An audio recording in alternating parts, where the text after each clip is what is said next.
sudah siap pakai, mulai dari materinya sampai bahkan ke evaluasinya. Jadi sudah tersedia dengan begitu lengkap. Ada kegiatan praktek tidak Pak yang dititipkan lewat modul Pak? Oh ya, salah satu metode yang ada di dalam modul itu kan simulasi, Ya. kemudian demonstrasi. Itu para guru nanti dibekali untuk kemudian disampaikan kepada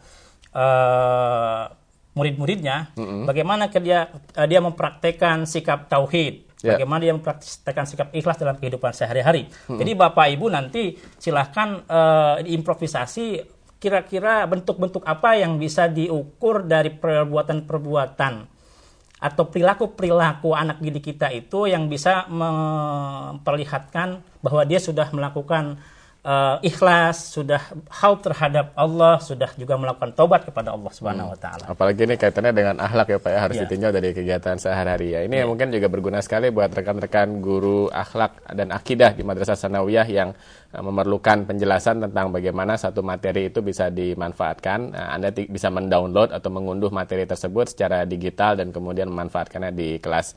Oke, kita lanjutkan Pak. Tadi Anda sudah menjelaskan modul pertama tentang iman kepada Allah dan modul yang kedua tentang akhlak terpuji terhadap Allah. Mungkin ada penjelasan lagi terkait modul yang kedua ini? Saya kira modul yang pertama dengan modul kedua ini ada keterkaitan karena ketika kita sudah beriman kepada Allah, maka perwujudannya adalah bagaimana kita bersikap terpuji terhadap Allah. Jadi itu keterkaitan dari modul 1 dengan modul 2 ini. Kemudian kalau saya boleh melanjutkan ke modul ketiga, itu iman kepada kitab Allah. Jadi iman kepada kitab Allah ini sebetulnya termasuk rukun iman yang ketiga ya. Jadi iman kepada Allah, jadi wahyu Allah yang diturunkan kepada Nabi dan Rasul melalui malaikat, itu ada yang dibukukan kemudian disebut kitab Allah, ada yang masih dalam bentuk lembaran-lembaran, itu disebut suhuf. Nah, kitab Allah yang patut kita dan harus kita imani dijelaskan dalam modul tersebut. Yang pertama adalah Taurat. Kemudian Taurat ini disampaikan kepada Nabi Musa alaihissalam. Kemudian yang kedua itu Jabur. Jabur ini disampaikan kepada Nabi Daud alaihissalam. Kemudian yang ketiga itu Injil. Injil disampaikan kepada Nabi Isa alaihissalam. Kemudian yang terakhir, kitab yang paling sempurna adalah Al-Quran, disampaikan kepada Nabi besar Muhammad SAW.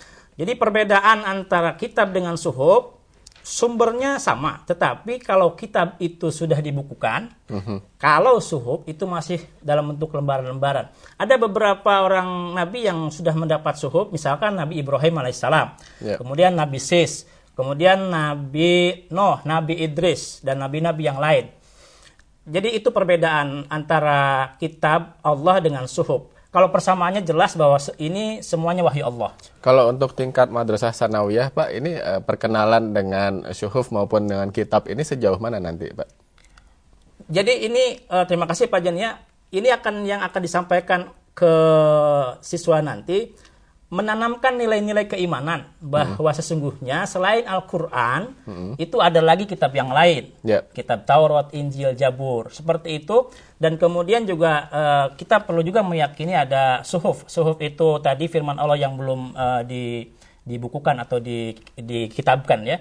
Itu seperti itu mungkin yang bisa kita tanamkan ke dalam didik kita. Apakah nanti akan diterangkan juga sejarah turunnya masing-masing kitab ini dan bagaimana dihimpunnya sehingga menjadi dibukukan begitu?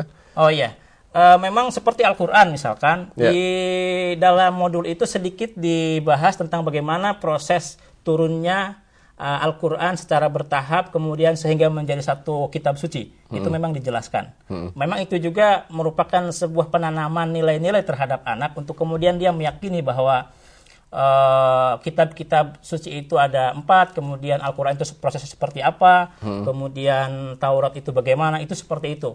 Dan Bapak Ibu peserta diklat nanti silahkan juga bercerita lebih dalam tentang bagaimana proses Taurat, ke Jabur, ke Injil, sampai ke Al-Quran. Apakah memang Taurat, Jabur, Al-Quran itu sampai Taurat, Jabur, Injil itu masih berlaku atau cukup misalkan sekarang ini yang berlaku hanya Al-Quran? Itu harus dijelaskan kepada anak didik kita supaya nanti mereka paham dan tahu bahwa sesungguhnya Al-Quran ini menjadi kitab penutup, menjadi kitab yang paling sempurna di antara kitab-kitab yang sudah diturunkan Allah Subhanahu wa taala. Oke, baik. Bagi rekan-rekan peserta diklat yang ingin bergabung dengan kami juga mengundang partisipasi Anda. Silakan sampaikan pertanyaan atau komentar Anda melalui pesawat telepon bebas pulsa nomor 0800 140 3046. Pertanyaan Anda akan kami teruskan kepada narasumber kita hari ini, Bapak Cecep Hilman. Sekali lagi silakan hubungi kami lewat pesawat telepon bebas pulsa nomor 0800 140 3046. Kami nantikan pertanyaan dan komentar Anda. Saya ingin tanya sedikit Pak Cecep ya. Ini mundur sedikit kepada masalah iman kepada Allah. Ini modul yang nomor 1 ini kelihatannya cukup padat begitu ya. Tapi ini dirancang untuk dalam praktek belajar mengajarnya ini untuk berapa pertemuan sih Pak biasanya Pak? Ya, ini memang untuk iman kepada Allah ini relatif lebih berat Pak ya. Karena ini di dalamnya berbicara sesuatu hal yang gaib. Kemudian ini berbicara tentang Tuhan, tentang Allah Subhanahu wa taala, yang di dalamnya juga ada sifat-sifat yang begitu ya susah untuk dihafal sesungguhnya. Tapi kalau misalkan guru nanti bisa menyiasatinya menggunakan nyanyian misalkan Pak, itu bisa dengan biasa di surau-surau di kita itu ada lagu wujud kidambako mukhalafatul hawadisi, itu pun bisa diterapkan pada anak didik kita supaya itu mudah diingat dan mudah dipahami. Kemudian dia bandingkan misalkan atau dia contohkan bahwa wujud itu adanya Allah, kemudian kita lihat alam semesta ini seperti itu. Jadi ini bisa beberapa kali pertemuan dan mungkin 1 atau 3 kali pertemuan ya. Karena ini agak Tapi berat. sayangnya sepertinya lagunya belum di-upload ke materi digital ya. Iya, belum itu. Kalau yang itu tidak masalah. Nanti akan disempurnakan. Oke, kita jeda sebentar Pak Cecep, nanti kita teruskan lagi. Sekali lagi kami undang Anda untuk bergabung lewat pesawat telepon bebas pulsa nomor 0800 140 3046. Diklat jarak jauh akan segera kembali setelah jeda berikut ini.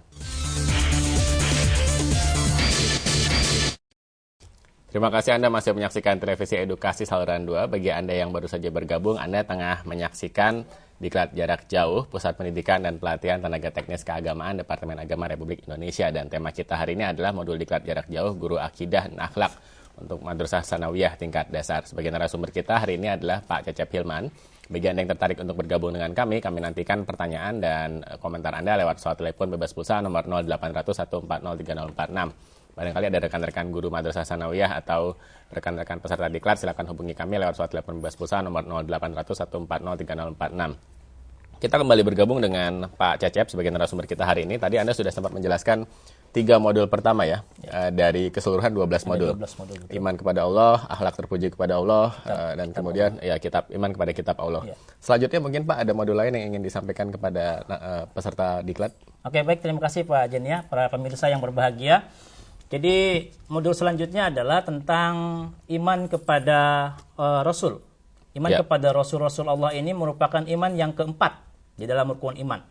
Jadi iman kepada Rasul ini di dalam modul tersebut diuraikan tentang pengertian. Pengertian ini diambil dari Quran surah Yunus yang berbunyi A'udzubillahi minasyaitonirrajim. Bismillahirrahmanirrahim. Wa likulli ummatir rasul fa idza jaa rasuluhum qudiya bainahum bil qisti wa hum la yudlamun. Jadi artinya tiap-tiap umat itu mempunyai rasul, setiap umat mempunyai rasul. Maka apabila telah datang rasul, diberikanlah keputusan antara mereka dengan adil wa hum la yudlamun, dan mereka sedikit pun tidak dianiaya. Kemudian pengertian yang kedua bisa Bapak Ibu lihat nanti di modul tersebut tentang dalam Quran surah Al-Maidah. Dalam Quran surah Al-Maidah yaitu Bismillahirrahmanirrahim.